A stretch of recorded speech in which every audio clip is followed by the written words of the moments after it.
Persona 3 is a bit of an oddity for the Persona series. But as much as I love Persona, this game didn't resonate with me very well at first. My first experience with Persona 3 is when Persona 3 Portable got a modern console re-release alongside Persona 4 Golden at the beginning of 2023. Let me give a little bit of context. The original Persona 3 came out in summer of 2006. The extended version, Persona 3 FES, came out the following year. It isn't until 2009, 1 year after the release of Persona 4, that a portable version of Persona 3 came out for the PlayStation Portable.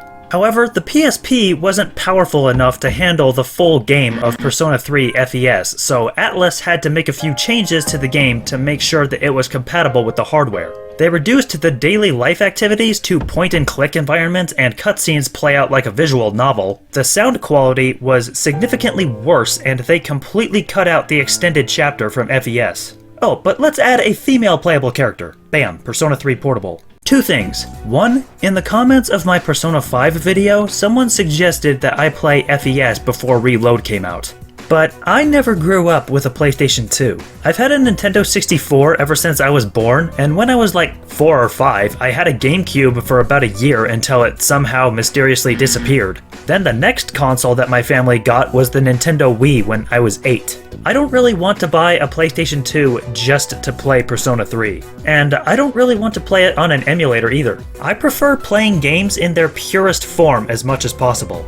And two, why is Portable the version that Atlus chose to re-release? Is it because they were already making the remake, or because of the female playable character? Or because shortcuts were taken with the code of FES that made Atlus reluctant to work with it? At this point, I'm not sure. But one thing is for sure, Portable is the weaker version of these three. It's not a terrible game by any means, but it just feels underwhelming compared to the other Persona games. I've only played Persona 3 Portable on the Nintendo Switch for about 6 or 7 hours until I gave up. And I played through the first 3 hours recently just to capture footage. But with all that said, Persona 3 Reload. The completely unexpected full remake of Persona 3. And I've got some things to say.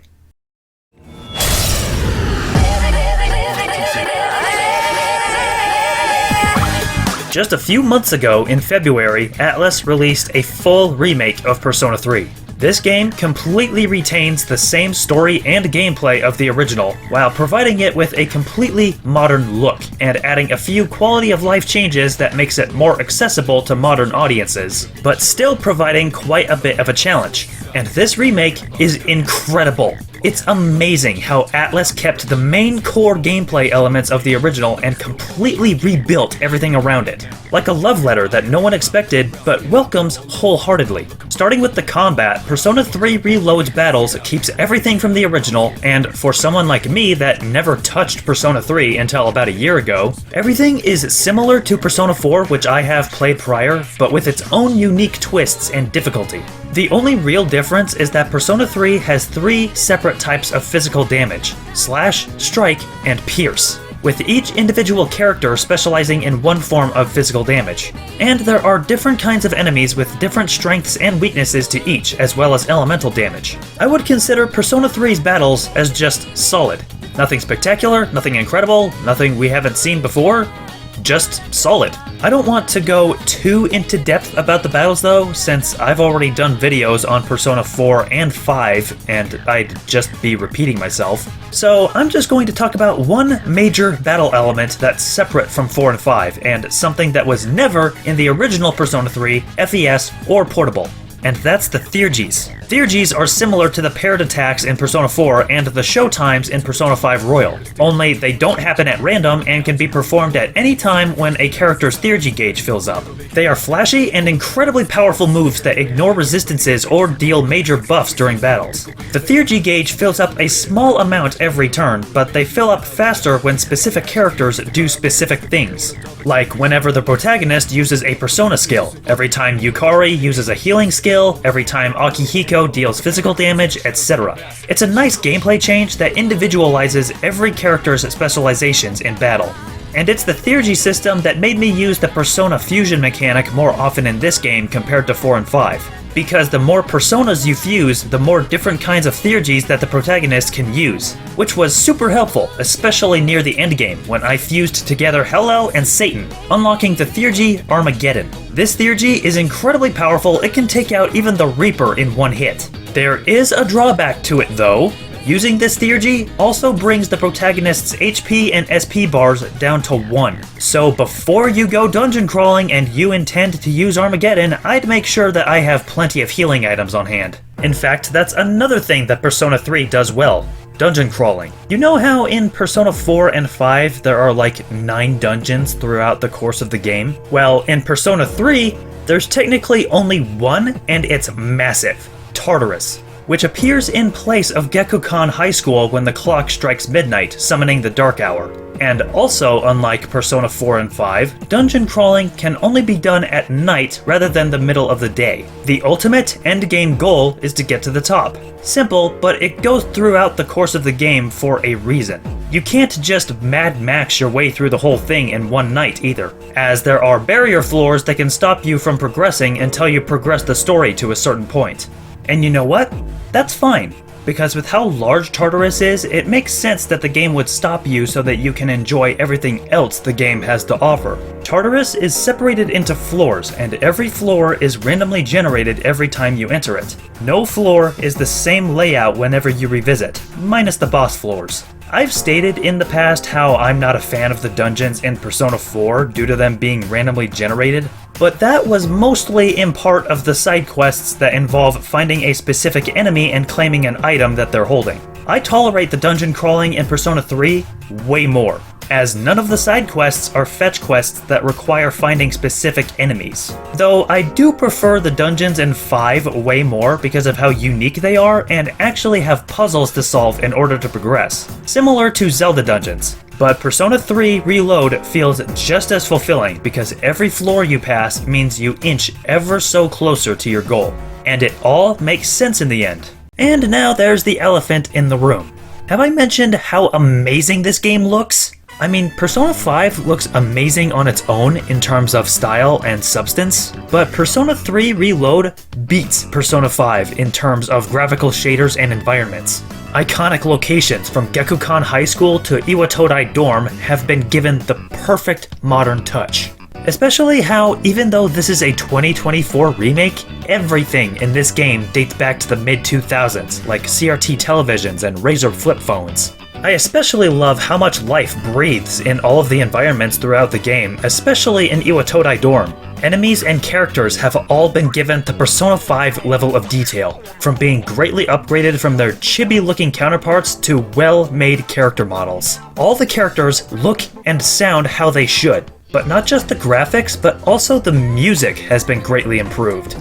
Every track sounds exactly how fans of the original game would remember them, but with greater clarity, and even some new tracks have been added. Persona 5 will always have one of my favorite video game soundtracks ever, but I have to give credit to Persona 3 giving some of the most iconic tracks in the series history. If someone was to ask longtime Persona fans to name a battle song, I can assure you that a huge percentage of them would immediately answer Mass Destruction.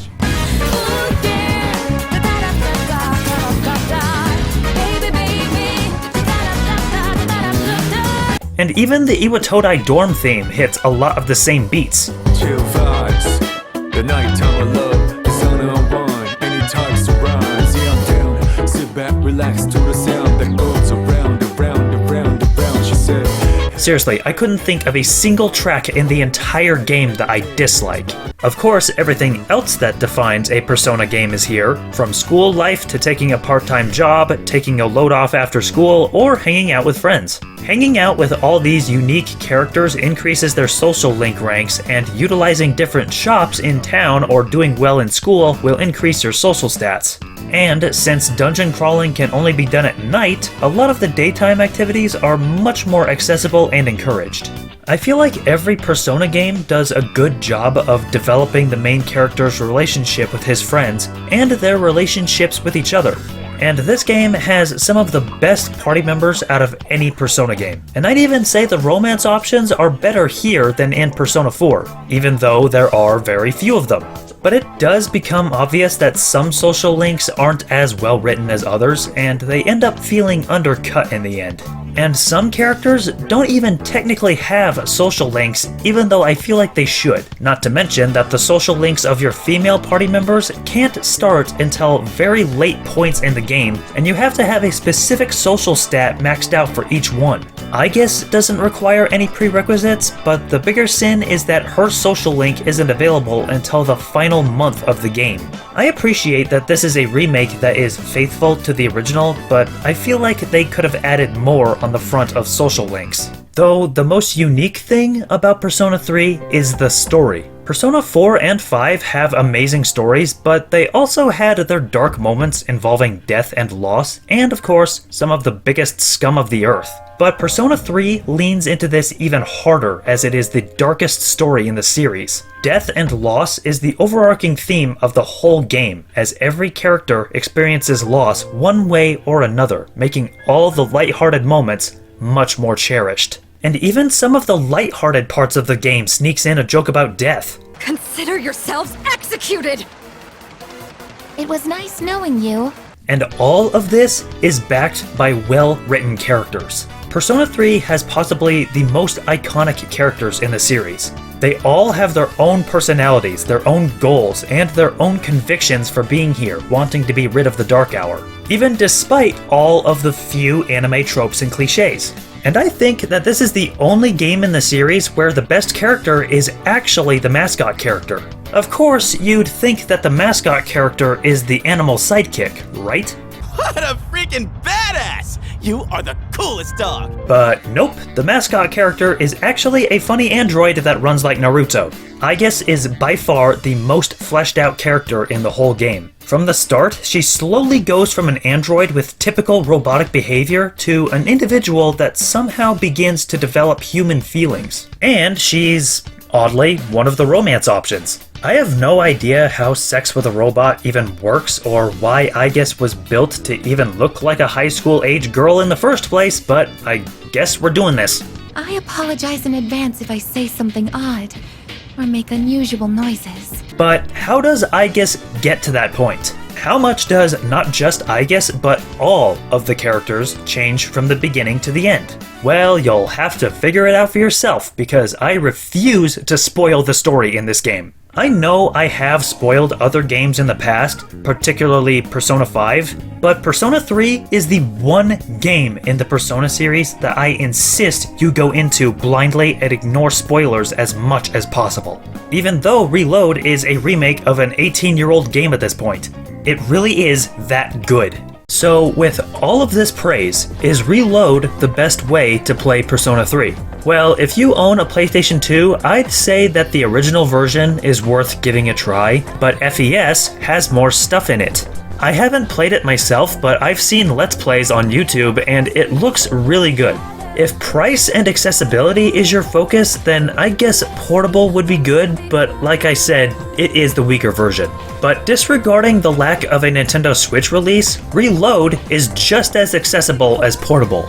And it has the one thing that portable has been missing. Via the expansion pass, it includes the extended FES chapter known as The Answer. In fact, the expansion is the reason why I've waited until now to do this review, because it didn't come out until September. Add that to the base game, and you've got a game that is just as long, if not longer, than Persona 5 Royal. And even though portable was my first experience with Persona 3, Reload is my first experience with Persona 3 that I finished. And I damn cried at the end of this game. I am not kidding when I say to prepare your tissues. This game is just so beautiful. Although the lack of something similar to the Thieves' Den from Persona 5 Royal is a little disappointing, and the female playable character from Portable isn't present, but those are minor complaints. Oh, and in case it wasn't obvious, there is a costume pack containing the Phantom Thief outfits from Persona 5. Honestly, what more needs to be said? Persona 3 Reload earns a well-deserved 9 out of 10. If you are a fan of JRPGs, play this game. One beat is quiet, voices will be heard. Loud and clear, the story of the ones with me. Shed no tears, realize what